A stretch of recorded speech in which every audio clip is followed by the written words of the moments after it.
Hi everyone. So welcome to lecture 4 of Environment and Ecology for GS3. ठीक है, आज के लेक्चर में हम फूड चेन और फूड वेब के बारे में स्टार्ट करेंगे, थोड़ा कंसेप्ट समझेंगे. ठीक है, बेसिकली 10% लॉ आपका लाइनमेंट्स का लॉ है. लाइन्समेंट 10% लॉ. तो इसमें फंडा क्या है कि भाई एक टॉपिक लेवल से दूसरे टॉपिक लेवल में जो एनर्जी फ्लो होता है दैट इज़ अराउंड ओनली 10%. ठीक है, तो ये हम थोड़ा डिस्कस करेंगे. उसके बाद विल डिस्कस फूड वेब. ठीक है, कि फॉर एग्जांपल अगर पेड़ है, पेड़ के पत्ते अगर गोट खाता है तो उस गोट को लायन भी खा सकता है और जैकल भी खा सकता है, राइट. देन मतलब ऐसे ही आपका फूड वेब बनता है पूरा. सो विल ऑल्सो अंडरस्टैंड कि what is the difference between food chain and food web. ठीक है, ये हम पूरा डिस्कस करेंगे आज के लेक्चर में. Along with it will discuss the concept of ecological pyramid with respect to the numbers, biomass and energy flow. ठीक है, नंबर्स का मतलब है इधर कि किसी एक कैटेगरी की स्पीशीज़ कितनी ज़्यादा हैं. देन जैसे फॉर एग्जांपल ऑटोट्रॉप्स है तो पेड़ पत्ते बहुत ज़्यादा हैं. ठीक है, देन उनकी क्वांटिटी सबसे ऊपर है. देन उनसे कम होंगे हर्बीवोरस, जैसे आपका गाय, गोट. ठीक है, देन उनसे कम होंगे नंबर्स में कार्निवोरस, जैसे लायन, टाइगर्स. ठीक है, तो ऐसे पूरा पिरामिड बनता है. ठीक है, so I will just show you once. तो ऐसे पूरा पिरामिड है. सबसे नीचे आपके ऑटोट्रॉप्स, देन आपके पास herbivores and then you have carnivores. ठीक है, सो ये दिस इज रिड्यूसिंग नंबर. ठीक है, पिरामिड. ठीक है ना, तो यहाँ पे ऐसे नीचे से ऊपर पे नंबर्स जो हैं वो कम होते जा रहे हैं. ठीक है, so will understand this ecological pyramid with respect to numbers, biomass, energy flow. Then a very important topic, ecological productivity, primary secondary. Primary में आपके वो जो प्रोड्यूसर्स हैं वो आते हैं, एंड सेकेंडरी प्रोडक्टिव में आपके कार्निवोरस या कंज्यूमर्स. ठीक है, ये हम डिस्कस करेंगे. एंड जो हमने लास्ट टू लास्ट लेक्चर के अंदर एक टॉपिक मतलब लास्ट लेक्चर में स्टार्ट करा था, फंक्शंस ऑफ इकोसिस्टम. ठीक है, तो उसमें हमने सबसे पहले एनर्जी फ्लो पढ़ा था. तो ये यहाँ तक इकोलॉजिकल प्रोडक्टिविटी तक आपका पूरा एनर्जी फ्लो से कॉन्सेप्ट रिलेटेड है. Then will start the second point of function of ecosystem, that is your ecological succession. तो कॉन्सेप्ट पढ़ेंगे, अंडरस्टैंडिंग लेंगे. All these things will cover in our today's lecture. तो let's start. ठीक है, so firstly food web. तो यहाँ पे देख रहे हो आप, एक पेड़ है, पेड़ गोट, पेड़ मतलब गोट पेड़ को खाता है, बकरा. ठीक है, देन जैकल और लायन गोट को खा लेते हैं. ठीक है, यहाँ पे साइमल्टेनियसली पेड़ पे डिपेंडेंट एक चूहा भी है. चूहे को आउल या स्नेक भी खा सकता है. आउल को आपकी वाइल्ड कैट काट लेती है, और मतलब आउल को वाइल्ड कैट खा सकती है और वाइल्ड कैट को वापस लायन खा सकता है. सो इस तरीके से जो इंटरडिपेंडेंसीज हैं या कॉम्प्लेक्स वेब है जिसके अंदर कोई भी किसी को भी खा सकता है एज पर द डिपेंडेंसी और the category of the species, उस चीज़ को कहते हैं फूड वेब. ठीक है, तो स्टार्ट करो लिखना. इन पहले फूड चेन के बारे में लाइनमेंट्स 10% लॉ लिख लो. In food chain Lineman's 10% law is followed, which is efficiency of energy transfer from one tropic level to another, which is only 10%. कि मतलब भाई एक लेवल से दूसरे लेवल के अंदर जैसे 100 किलो कैलोरी है तो उसका सिर्फ 10%, 10 किलो कैलोरी ही आगे मूव होता है. ठीक है, नाउ फूड वेब, इसमें लिख लो the interlocking pattern of various food chain in ecosystem is known as food web, full stop. There are number of opportunities of eating and being eaten at different tropic levels. ठीक है, now second point, मतलब basic understanding है. अभी हम जैसे वो 10th NCERT type level का ही समझ रहे हैं, तो it's not a big deal. ठीक है, नेक्स्ट लिखो difference between food chain and food web. ठीक है, तो उसमें डिफरेंस क्या है लिख लो. In food chain, if one species gets affected or become extinct, then the species in subsequent tropic level are also affected. ठीक है, अब अगर मैं बोलूँ यहाँ पे पेड़ जो है, डिफॉरेस्टेशन की वजह से अगर आपकी पेड़ की क्वांटिटी बहुत कम हो गई, ये ऑलमोस्ट एक्सटेंट हो गए पेड़, तो गोट और रैट भी ख़त्म हो जाएंगे. अब अगर ये ख़त्म हो गए तो ऑब्वियसली जैकल और लाइन भी मरने स्टार्ट हो जाएंगे. स्नेक और ऑवल को भी खाना नहीं मिलेगा. ठीक है, सो दिस इज़ हाउ अगर कोई एक species in a food chain gets affected तो सब्सिक्वेंटली जो भी स्पीशीज़ उस स्पीशीज़ पे डिपेंडेंट थे उनके ऊपर भी बड़ा इम्पैक्ट आता है. ठीक है, तो ये यहाँ पे लिखा है पूरा. Now write significance of food chain and food web. ठीक है, इसमें लिखो both play very important role in ecosystem.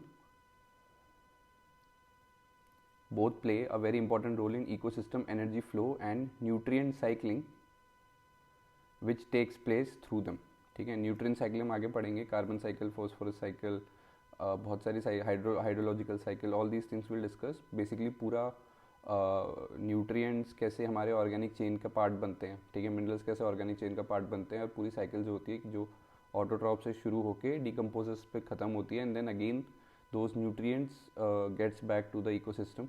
वो सारी चीज़ें हम नेक्स्ट कमिंग टॉपिक्स में पढ़ेंगे। But yes, as of now food chain and food web के थ्रू ही सारी चीज़ें ट्रांसफ़र होती है। बिकॉज अगर कोई पेड़ है, पेड़ पत्ते आपके ऑटोट्रॉप्स जो हैं वो बनते हैं फोटोसिंथेसिस के थ्रू, तो उसमें केमिकल रिएक्शंस होता है, ठीक है। जो हमारे जो भी फोटोसिंथेसिस में खाना बनता है, तो उस फोटोसिंथेसिस के थ्रू जो खाना बना उसको जब आपका जैसे कोई गाय या बकरी खाती है, तो वो खाना इवेंचुअली गाय बकरी के अंदर आ जाता है, ठीक है। देन उस गाय बकरी को अगर कोई शेर या टाइगर खा लेता है, तो वो न्यूट्रिएंट फिर ऐसे सब्सिक्वेंटली पास ऑन होता रहता है, ठीक है। तो ये आपका फूड चेन और फूड वेब का इंपॉर्टेंट कॉन्सेप्ट है, ठीक है, कि भाई this shows the significance of transfer of minerals nutrients from one species to another, ठीक है। नेक्स्ट राइट, इसी के अंदर लिखो significance of food chain and food web का। They maintain and regulate population size of different trophic levels. Next right, they have the property of biomagnification, ठीक है। तो बायोमैग्निफिकेशन में लिखो, biomagnification is the passing of non biodegradable material from one topic to another. जो अभी मैंने discuss करा कि भाई पेड़ था, पेड़ में फोटोसिंथेसिस हुई, ठीक है। अब इसको काऊ ने खा लिया, काऊ को टाइगर ने खा लिया। जब टाइगर मरा तो डिकम्पोजर्स, जैसे डिकम्पोजर्स, ठीक है, टाइगर मरा तो जैसे वल्चर ने खा लिया थोड़ा, ठीक है ना। तो यहाँ पे जो प्रोड्यूस हुआ पेड़ के लेवल पे, ये तुम्हारा केमिकल रिएक्शन है पूरे, ठीक है, फोटोसिंथेसिस। अब ये केमिकल तुम्हारे ऑर्गेनिक उसमें आ गए, काऊ ने जब इसको खा लिया तो केमिकल सारे काऊ में आ गए। अब काऊ में उन मटेरियल के साथ साथ जो काऊ का इंटरनल मटेरियल था पूरा, जो भी न्यूट्रिएंट्स मिनरल्स जो भी था, वो टाइगर में आ गए। टाइगर का कुछ पार्ट वल्चर ले गया। टाइगर फिर जब डिकम्पोजर्स ने उसको, उसकी पूरी बॉडी को डिकम्पोज करा, तो वो जो मिनरल्स थे वो वापस जैसे हमारे अर्थ में रिजॉल्व हो गए या पानी में बह गए, ऑल दीज थिंग्स हैपन्स, ठीक है। तो that is known as your biomagnification, ठीक है। ऑल्सो फूड चेन और फूड वेब आपके पॉपुलेशन साइज़ को मेंटेन करते हैं, ठीक है। देखो आज के टाइम पे अगर मैं इसी के एग्जांपल से समझाऊं,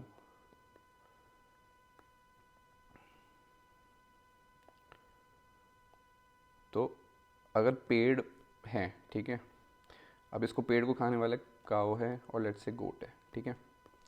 अब आज के टाइम पे अगर ये दोनों नहीं हुए, काऊ और गोट, तो इनकी क्वांटिटी बढ़ती जाएगी, क्योंकि इनका तो कोई खाने वाला नहीं है। तो all of a sudden what will happen if you don't have cow और गोट, ठीक है, जो कि इन पे डिपेंडेंट रहते हैं, अगर ये नहीं रहे तो क्या होगा कि इनकी पॉपुलेशन ना all of a sudden spike कर जाएगी, ठीक है। हर जगह आपको पेड़ पौधे दिखेंगे, बिकॉज उनको खाने वाला या उनको कंज्यूम करने वाला जो स्पीशीज़ था वो तो है ही नहीं, ठीक है। अब अगर ये स्पीशीज़ नहीं रहेगा बीच में, तो इन पे जो डिपेंडेंट थे टाइगर और लायन, ये भी एक्सटिंक्ट होना स्टार्ट करेंगे, क्योंकि ये डायरेक्टली प्राइमरी जो प्रोड्यूसर्स हैं उनको नहीं खा सकते। Tigers, lions can't eat these green leaves और ट्रीज, राइट। तो they are dependent on cows and goat, but अगर काउज एंड गोट ही नहीं रहेंगे तो इनकी क्वांटिटी बहुत ज़्यादा बढ़ जाएगी, ठीक है, और ये इवेंचुअली एक्सटेंट हो जाएंगे, ठीक है। So food chain and food web eventually manages the population size of different species at different trophic levels, ठीक है।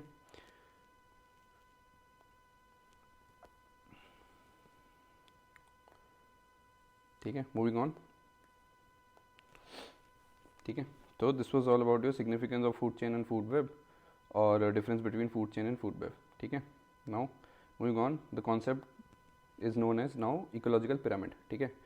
अब इकोलॉजिकल पिरामिड का कॉन्सेप्ट किसने दिया था? चार्ल्स एल्टन ने, ठीक है। और यहाँ पे हम 3 कॉन्सेप्ट का पढ़ेंगे, numbers, ecological pyramid with respect two numbers, biomass and pyramid of energy, ठीक है। तो नंबर्स का वही है जो मैंने स्टार्टिंग में समझाया था, सबसे ज़्यादा तुम्हारे पास ऑटोट्रॉप्स एंड ट्रीज, ठीक है। तो इसका पिरामिड ऐसे ही बनेगा, जब यहाँ पे फिर कम क्वांटिटी में कार्निवोरस आ जाएंगे, ठीक है ना। तो नंबर्स में सिंपल है कि आपके जो सबसे ज़्यादा पेड़ हैं वही लिखा है यहाँ पे, then you have less number of deers and then you will be have less number of tiger, ठीक है ना। So this is your ecological pyramid. इसमें लिख लो ecological pyramid is a graphical representation of relationship between different organisms in an ecosystem. ठीक है, तो इसमें सबसे पहले था आपका नंबर्स, दूसरा है आपका बायोमास। तो बायोमास क्या होता है कि it's a dry organic matter. ठीक है, अब ड्राई ऑर्गेनिक मैटर के अंदर भी इसमें आप देखो तो सबसे पहले आपके ऑटोट्रॉप्स ही हैं। ठीक है, पेड़ पत्ते ऑर्गेनिक वे का जो टोटल मास है कलेक्टिवली अगर आप देखोगे तो वो बहुत ज़्यादा है। ठीक है, तो उससे कम आता है आपका हर्बीवोरस और उससे कम आता है आपका कार्निवोरस। ठीक है, important thing to understand here is कि ये बायोमास है।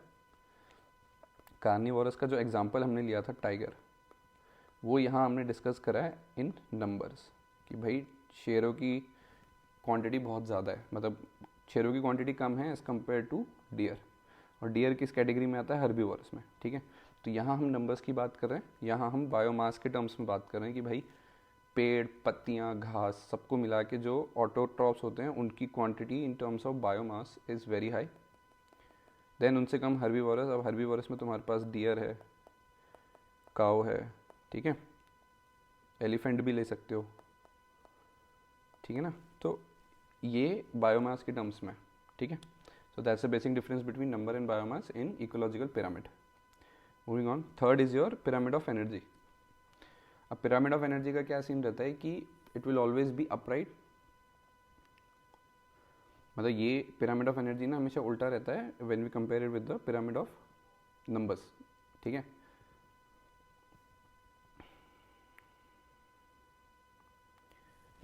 ठीक है, तो इसके अंदर एग्जांपल कैसे लिया है, इसमें लिखो it will always be in upright but the pyramid of number could be upright और इन्वर्टेड। ठीक है, अब इसका फंडा क्या है, देखो अपराइट कैसे है, नंबर्स के हिसाब से सबसे पहले आपका जो सबसे ग्राउंड लेवल पे आता है दैट इज़ योर प्रोड्यूसर्स, पेड़ पत्ते वो सबसे ज़्यादा हैं, देन यू हैव डियर उससे कम, और उससे कम है आपका टाइगर। ठीक है, अब टाइगर के ऊपर आपका इधर मैं अगर बात करूँ पिरामिड ऑफ एनर्जी में, तो यहाँ पे इन्वर्टेड कैसे है, इन्वर्टेड इस हिसाब से है कि यहाँ पे जो डिकम्पोजर्स हैं उनकी क्वांटिटी आप देखोगे तो दैट इज़ मोर देन, मतलब बहुत ज़्यादा है कि भाई डिकम्पोजर्स के आप काउंट करोगे तो लेट्स से 1000 पैरासाइट्स। ठीक है, और उससे कम आता है आपका 10 बर्ड्स, और उससे कम आता है एक ट्री।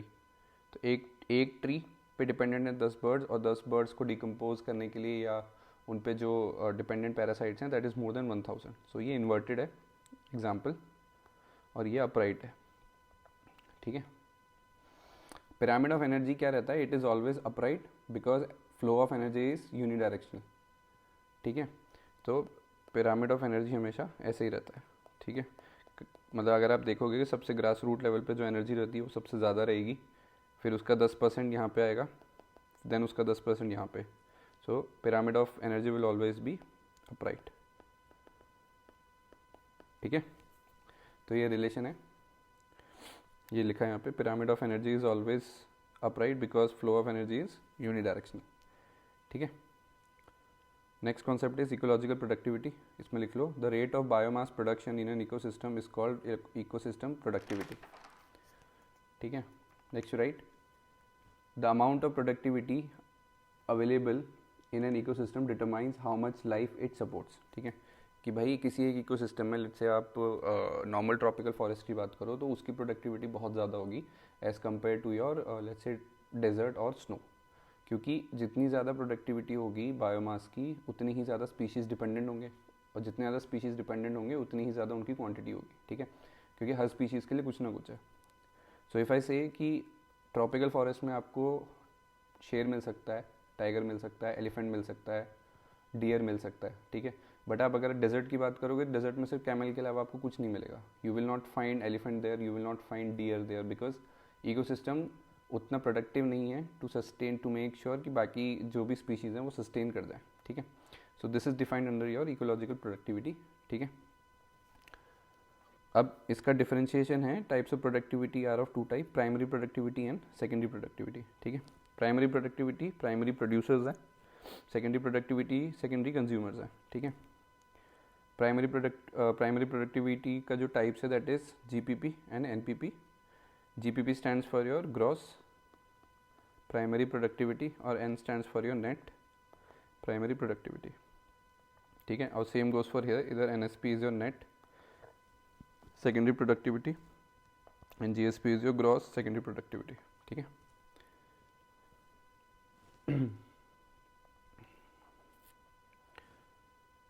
ठीक है, प्राइमरी प्रोडक्टिविटी आपके दो टाइप के हैं, वही लिखवा दिया, ठीक है। अब एनपीपी जो रहता है ना, तो बेसिकली एनपीपी का फॉर्मूला क्या रहता है, NPP is your GPP minus respiration, ठीक है। जो इंटरनल सर्वाइवल के लिए यूज़ हो गया, ठीक है, उसको आप ग्रॉस में से माइनस कर दोगे, जो नेट बचा एनपीपी वही आपके दूसरे ऑर्गेनिजम्स के लिए अवेलेबल रहेगा, ठीक है। सो ये लिख लो, only NPP is available as food to the organisms, ठीक है। सेकेंड प्रोडक्टिविटी का आपका वही है एनएसपी और जीएसपी, नेट और ग्रॉस सेकेंडरी प्रोडक्टिविटी, ठीक है। Now difference between primary productivity and secondary productivity ये ज़रूरी है लिखना। So in primary productivity the rate of synthesis of organic matter is done by the producers, ठीक है। सेकेंडरी प्रोडक्टिविटी में क्या है कि rate of synthesis of organic matter is done by the consumers, ठीक है। अब productivity by the primary producers is very high, ठीक है, और सेकेंडरी प्रोडक्टिविटी में द सिंथेसिस और जो प्रोडक्टिविटी है दैट इज़ वेरी स्मॉल, ठीक है, क्योंकि सेकेंडरी प्रोडक्टिविटी आपके कंज्यूमर्स में आ जाते हैं, ठीक है। अब कंज्यूमर्स तक जाते जाते जो चीज़ें बचती हैं 10% लॉ के हिसाब से भी अगर आप चलो तो बहुत ही कम क्वांटिटी हो जाती है, ठीक है। प्राइमरी प्रोडक्टिविटी में सबसे इंपॉर्टेंट चीज़ ये है, जो हमने पेड़ की बात करी, ऑब्वियसली जो मैंने बताया कि जो फोटोसिंथेसिस है, ठीक है, वो केमिकल रिएक्शन है that eventually becomes organic, right. तो वही लिखा है प्राइमरी प्रोडक्टिविटी में synthesis of fresh organic matter from inorganic raw material, ठीक है। तो जैसे पानी हो गया, हवा में नाइट्रोजन हो गया, सॉइल में नाइट्रोजन हो गया, तो इन सबको मिला के ही पेड़ आपका ग्रो करता है। तो इनऑर्गेनिक टू ऑर्गेनिक ट्रांसफॉर्मेशन होता है आपका प्राइमरी प्रोडक्टिविटी के अंदर, ठीक है। बट सेकेंडरी में क्या रहता है, सेकेंडरी में it is due to the synthesis of organic matter from organic matter, ठीक है। सेकेंडरी में क्या रहता है कि भाई ऑर्गेनिक जो चीज़ है, जैसे कि गाय बकरी या शेर है, तो गाय बकरी की बात करूँ तो वो ऑर्गेनिक चीज़ ही खाते हैं, वो पेड़ पत्ते खाएंगे विच इज़ ऑर्गेनिक, और उसके बेसिस पे ही वो आगे ट्रांसफॉर्मेशन करेंगे दूसरे ऑर्गेनिज्म में, ठीक है। मतलब जो सिंथेसिस है वो ऑर्गेनिक मैटर ही प्रोड्यूस करेंगे फ्रॉम ऑर्गेनिक मैटर, मतलब पेड़ पत्ते से ही आगे ट्रांसफॉर्मेशन होगा। सिमिलरली जब गाय बकरी ने अगर पेड़ पौधे खा लिए तो, और अगर उस गाय बकरी को शेर ने खा लिया, तो शेर भी आपका कंज्यूमर्स की कैटेगरी में ही आता है, जो कि डिपेंडेंट होगा आपका ऑर्गेनिक मैटर के ऊपर, ठीक है। तो सेकेंडरी प्रोडक्टिविटी में आपकी डिपेंडेंसी ऑर्गेनिक मैटर पे ही है for the synthesis, but primary productivity में आपकी डिपेंडेंसी है on inorganic raw materials to convert that inorganic raw material to organic material, ठीक है। लिख लो इसमें, और tropical region has more ecological productivity, next right, along the altitude lower altitude have higher ecological productivity compared to higher altitude, ठीक है। ये वही है, मतलब लोअर ऑल्टीट्यूड में आपका सर्वाइवल और जितनी स्पीशीज़ की बाइफिकेशंस है और जो टाइप्स हैं वो ज़्यादा मिलेंगी, ठीक है।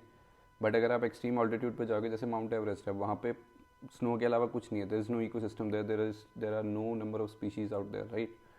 सेम गोज़ फॉर जैसे आप लद्दाख टेरेन भी जाओगे तो वहाँ पे स्नो लेपर्ड मिल सकता है आपको, बट आप वहाँ एक्सपेक्ट नहीं करोगे कि वहाँ पे हाथी, जेब्रा या डियर, वो सारी चीज़ें भी मिलें, ठीक है।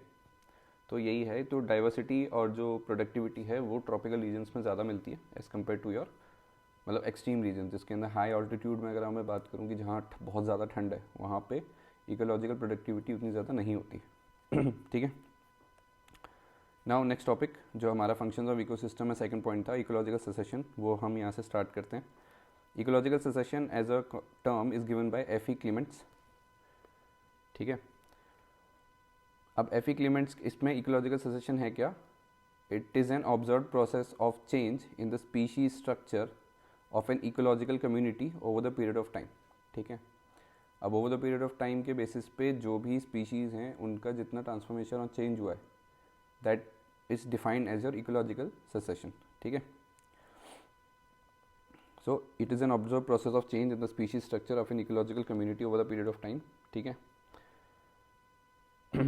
अब देखो इसमें क्या है कि अगर इसमें पूरा तुम टाइमलाइन देखना चाहो तो बेयर रॉक है तुम्हारा सबसे पहले, पायनी स्पीशीज़, ठीक है। उसके ऊपर तुम्हारे लाइकेंस लग गए तो धीरे धीरे ट्रांसफॉर्मेशन के बेसिस पे मतलब वेदरिंग होती है वेदरिंग होती है भाई, धीरे धीरे धीरे over the period of time वो रॉक जो है वो ब्रेक होके सॉइल में मर्ज हो जाता है या ब्रेक डाउन हो जाता है, तो थिन सॉइल होता है। थिन सॉइल के ऊपर तुम्हारे मोसेस जनरेट होते हैं, ऑर्गेनिक मटेरियल है, ऑर्गेनिक हैवी मैटर, ठीक है। अब उसके बेसिस पे मोसेस जो हुए उसके बेसिस पे अगर फेवरेबल कंडीशंस हुई, जैसे ह्यूमिड हुआ, हाई रेनफॉल हुआ, एक्सट्रीम हॉट, ठीक है, या कोल्ड, तो अगर इनमें से कोई भी ऐसे फेवरेबल कंडीशंस बनती है तो उसके बेसिस पे श्रब्स जनरेट होती हैं, ठीक है। देखा है ना हमने, थोड़ा घास से ऊंचा पेड़ से छोटा, श्रब्स धीरे धीरे बनती हैं। और वो श्रब्स जब उनको फेवरेबल कंडीशंस मिलती जाते हैं, सनलाइट मिल रहा है, बारिश मिल रही है, ठंड मिल रही है, गर्मी मिल रही है, ह्यूमिडिटी मिल रही है, तो उसके बेसिस पे तुम्हारा shrubs eventually will convert into forest. तो ये तुम्हारे क्लाइमैक्स स्पीशीज़ है। तो इस पूरे प्रोसेस में तुम्हारा धीरे धीरे धीरे इकोलॉजिकल सक्सेशन हुआ।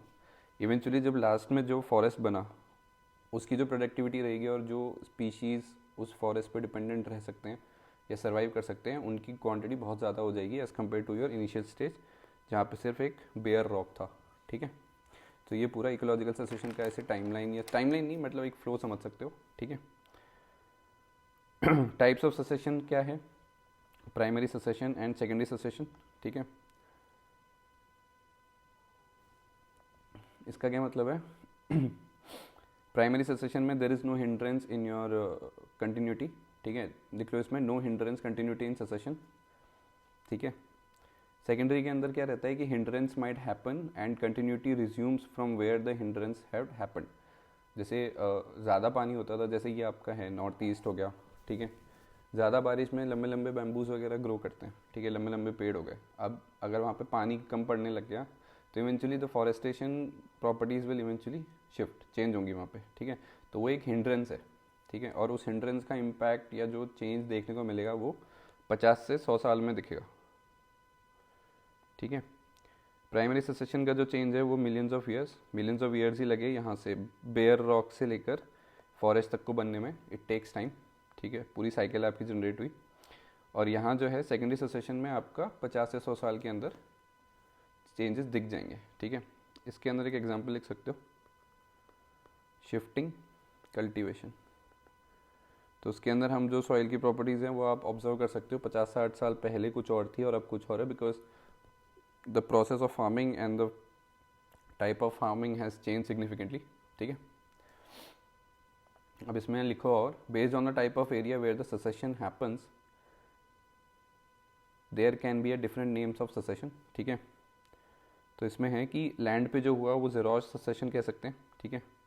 बेयर रॉक का जो इवेंचुअली सक्सेशन हुआ आगे जाके वो किस चेंज में आया उसको लिथोसेक बोल सकते हैं, LITHOSECE, ठीक है। सैंड पे जो हुआ वो सेमोसेल कह सकते हैं, PSAMMOSELE, ठीक है। और वाटर बॉडी का हाइड्रास सक्सेशन, इंपॉर्टेंट है टर्मिनोलॉजीज, स्टैंडर्ड बुक में एक बार इसको देख लेना, ठीक है। तो जिस एरिया पे सक्सेशन हुआ उसके बेसिस पे आप इसको नेमिंग और कैटेगराइजेशन कर सकते हैं, ठीक है। अब एक ऑटोजेनिक और एलोजेनिक सक्सेशन भी होता है। ऑटोजेनिक इसमें लिख लो, if the changes are brought by themselves which will eventually cause them to vanish and next species can bloom is called autogenic, ठीक है। कुछ ऐसे फेवरेबल कंडीशंस या अनफेवरेबल कंडीशंस होते हैं जहाँ पे अगर कोई एग्जिस्टिंग स्पीशीज़ है, जैसे डोडो है, डोडो पहले एक स्पीशीज़ था, डोडो बर्ड की कैटेगरी में आता है, ठीक है। तो इवेंचुअली एक्सटेंड हो गए बिकॉज हो सकता है अर्थ का टेम्परेचर बढ़ गया या फेवरेबल कंडीशन जो थी उनके लिए वो अब प्रेजेंट नहीं है, तो उसके बेसिस पे एक स्पीशीज़ ऑटोमेटिकली एक्सटेंड हो जाती है और उस स्पीशीज़ की जगह कोई दूसरी स्पीशीज़ आ जाती है जो कि उस चेंज एनवायरनमेंट में सर्वाइव कर सकती है, ठीक है।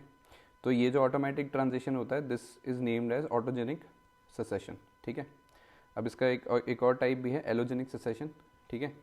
So allogenic is the change is brought by the external factors, ठीक है। तो changes brought by the external factors हो सकता है तुमने जैसे कहीं डैम बनाया तो डैम में तुमने नेचुरल फ्लो ऑफ वाटर रोक दिया। अब नेचुरल फ्लो ऑफ वाटर रोका तो जो वाटर इकोसिस्टम है वो भी एक चेंज के संग आगे बढ़ेगा। अगर उसके अंदर पहले लेट से बड़ी बड़ी मछलियाँ सर्वाइव करती थी, अब वो छोटी मछलियों पे धीरे धीरे ट्रांजिशन हो जाएगा. So this is your allogenic which is dependent on the external factors for the succession. ठीक है. Now few terminologies given by F.E. Clements in your ecological succession concept. ठीक है. तो हमने यहाँ जो पूरा फ्लो समझा था, bare rock, thin soil, mosses, favourable condition, shrubs and then forest, उसके उसने एक टर्मिनोलॉजीज दी है, वो देख लेते हैं. And this will all be the today, मतलब this will be the last topic. ठीक है. So base rock is your nudation. ठीक है. लाइकेंस. ठीक है. Pioneer species is named as your invasion. ठीक है. इवेंचुअली डेथ और मॉडिफाइंग. ठीक है. Is your competition and coaction. ठीक है. Then adjusting itself to the condition is your reaction, and then finally establishing a forest या creation of shrubs, that is your stabilization, जो कि आपका climax species है. climax species. ठीक है. तो ये F.E. Clements ने पूरा फ्लो दिया था कि कैसे कैसे क्या टर्मिनोलॉजी यूज़ होगी. So for the understanding you can read this once. So this is all for today. ठीक है. शंकर बुक में एक बार ये रेफ़र कर लेना, सारे कॉन्सेप्ट्स मिल जाएंगे. ठीक है. बट फ्लो ऐसे ही रखना, कॉन्सेप्ट बिल्डिंग हो रही है, उसके बाद हम धीरे धीरे आगे और भी चीज़ें पढ़ेंगे. So it will help you in understanding, right. So next topic में हम न्यूट्रिएंट फ्लो एंड हेमोस्टेसिस पढ़ेंगे, जो कि आपका फंक्शन ऑफ इकोसिस्टम में तीसरा चौथा पॉइंट था. ठीक है. Then a very important topic, nutrient flow, hydrological, carbon, nutrient, nitrogen, sulphur and phosphorus, ये हम पूरा डिटेल में पढ़ेंगे नेक्स्ट लेक्चर में. ठीक है. So this is all for today. I hope you found this video informative. ठीक है. Please like, share and subscribe. Keep working hard, keep studying. Thank you for watching, and I'll see you in the next